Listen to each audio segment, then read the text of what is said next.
A decorated Army colonel, a fallen soldier's remains, and a flight he was denied. What happened next shook the entire country.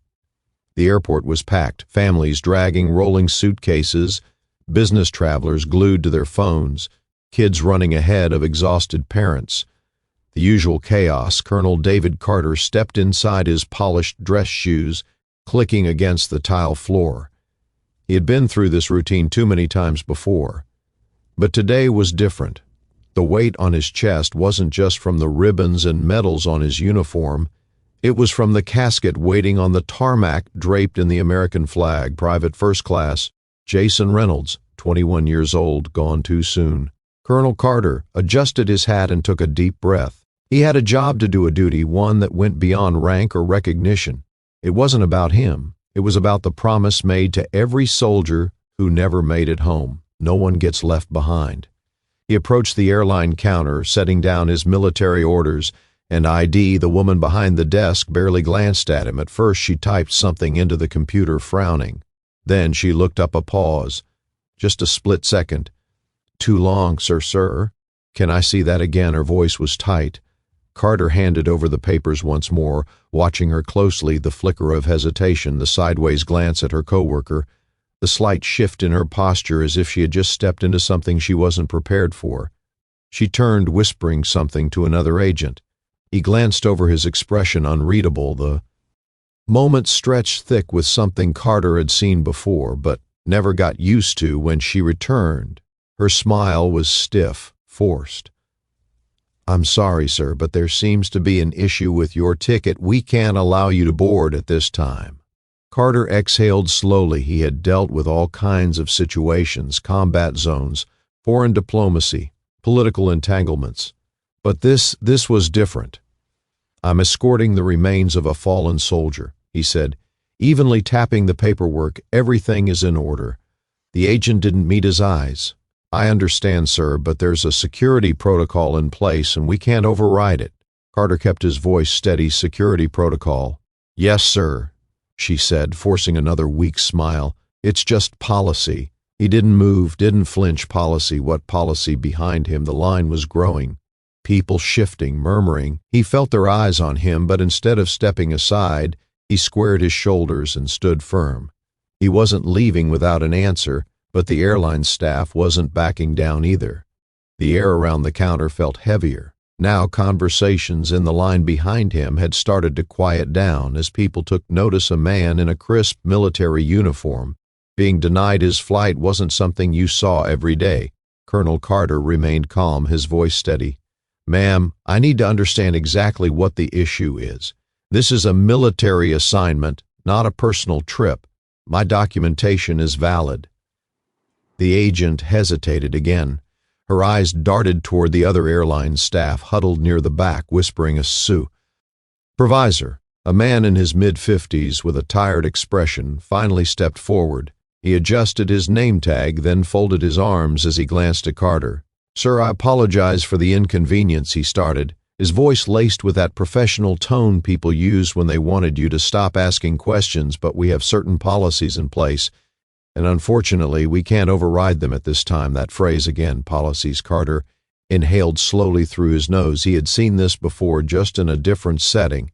"I've flown with military escorts before," he said, keeping his frustration buried under years of discipline. "I know the procedure, and I know there's no policy stopping me from boarding. So let's be honest. What's the real reason I'm being denied?" The supervisor cleared his throat and shifted on his feet. "It's just an extra security measure. Nothing personal, sir, nothing personal." That was rich. Carter tightened his jaw, but didn't let the anger take over. He had been in too many rooms where people hid behind vague explanations like this. They were testing his patience, waiting for him to lose his temper, to give them a reason to call security. He wasn't going to give them that satisfaction. The people in line were watching now. A woman in a red blazer whispered something to her husband.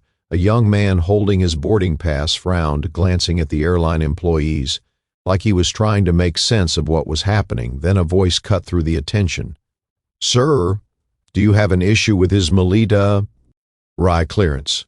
Carter turned his head slightly. A man a few spots behind him in line had spoken up. He was older, maybe mid-60s, with a weathered face and a USMC hat pulled low over his brow. A Marine, a veteran. The supervisor looked uncomfortable. "No, sir, this isn't about clearance. We just have to follow standard protocol." The Marine let out a sharp breath. "Yeah, I've been through security 1,000 times, and I've never seen protocol stop a soldier from escorting one of our own home." He folded his arms. "So what is it more?" Murmurs spread through the line. People started pulling out their phones, recording. The shift in the air was palpable. The staff behind the counter could feel it too. The agent who had originally denied Carter stole a glance at her supervisor, looking under. Sure, now the supervisor sighed, rubbing a hand over his temple. He looked at Carter again, the weight of the moment settling in. "Let me check something," he muttered before walking off. The agent at the counter kept her gaze down, suddenly very interested in her computer screen. Carter didn't move. He stood tall, shoulders squared, staring straight ahead. He wasn't going anywhere, but neither was this story. The murmur in the terminal was no longer just background noise. It was focused, charged. People in line were no longer just waiting for their flights.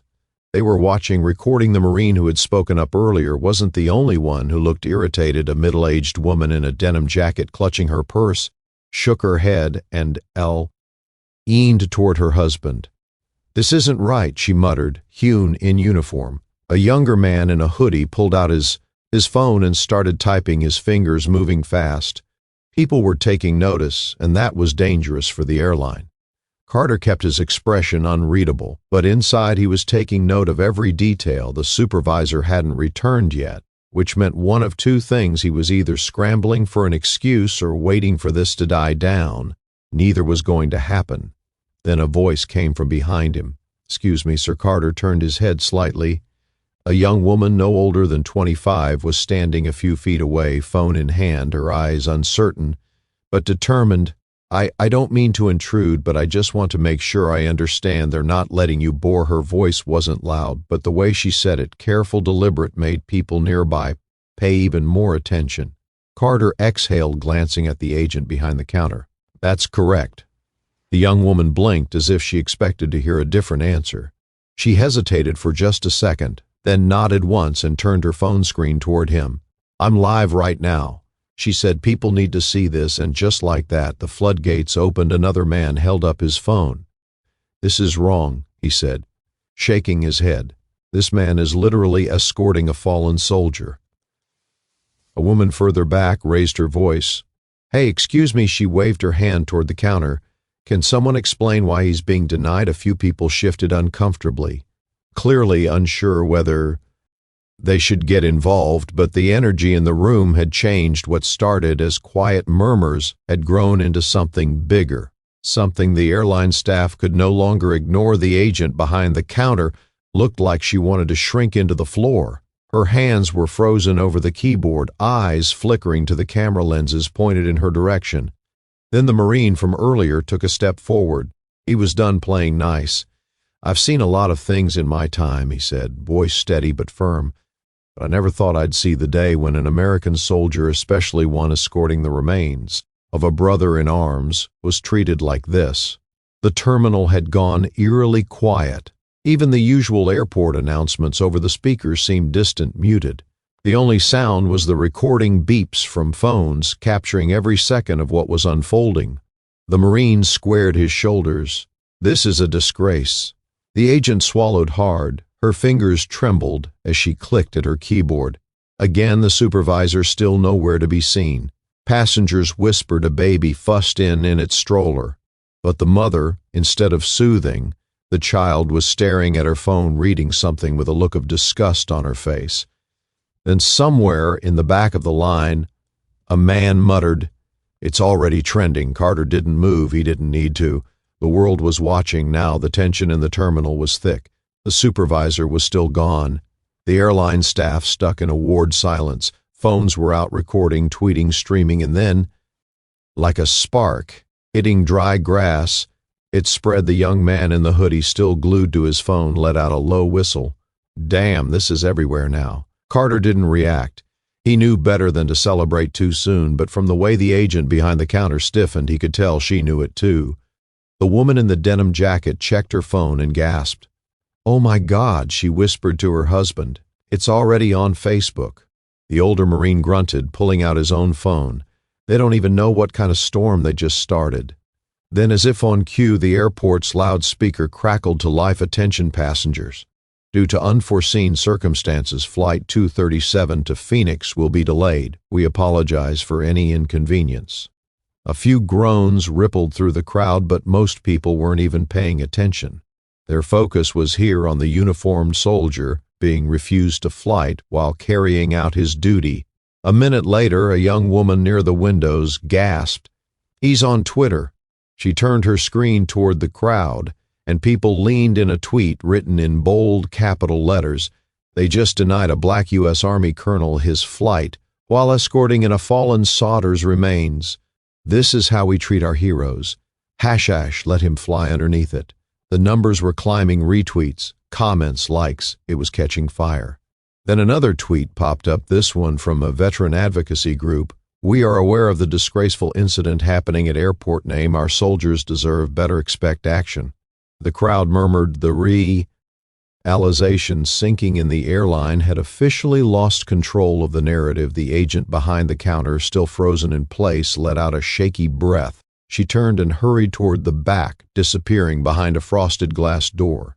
She wasn't coming back with an answer. She was coming back with damage control. Carter adjusted his hat. He had been in situations like this before. Not at an airport, not like this, but in places where powerful people suddenly realized they had made the wrong enemy.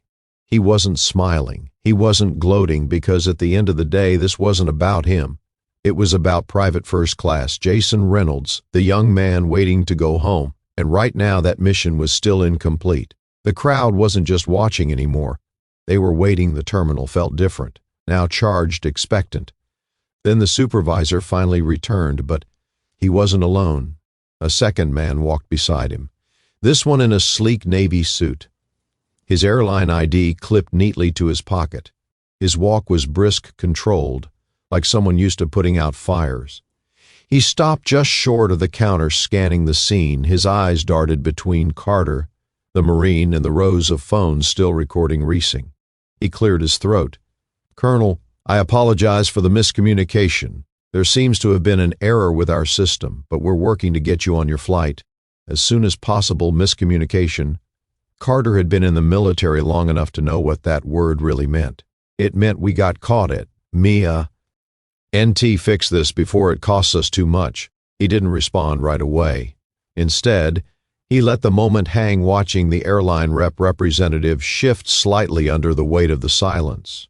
"I see," Carter finally said, his voice measured in error. "You said yes, sir. Regrettable mistake. We assure you it was not intentional." A few people in the crowd scoffed. The Marine shook his head. The airline rep adjusted his tie, clearly uncomfortable. "We'd like to personally escort you to the gate now. Colonel, first class accommodations, of course." "First class." As if that was the point, Carter looked past the man toward the counter, where the agent still stood, looking anywhere but at him, the same agent who had smiled at him stiffly when she denied his flight, the same one who had never bothered to check before saying no. Carter exhaled slowly. "I appreciate the urgency," he said, "but I need to clarify something." The rep nodded quickly. Of course, Carter's voice remained, even if no one recorded this. If no one spoke up, would I still be standing here? A beat of silence. The rep swallowed. "Sir, you don't need to answer." Carter interrupted. He already knew. Everyone in the terminal knew. Another moment of silence.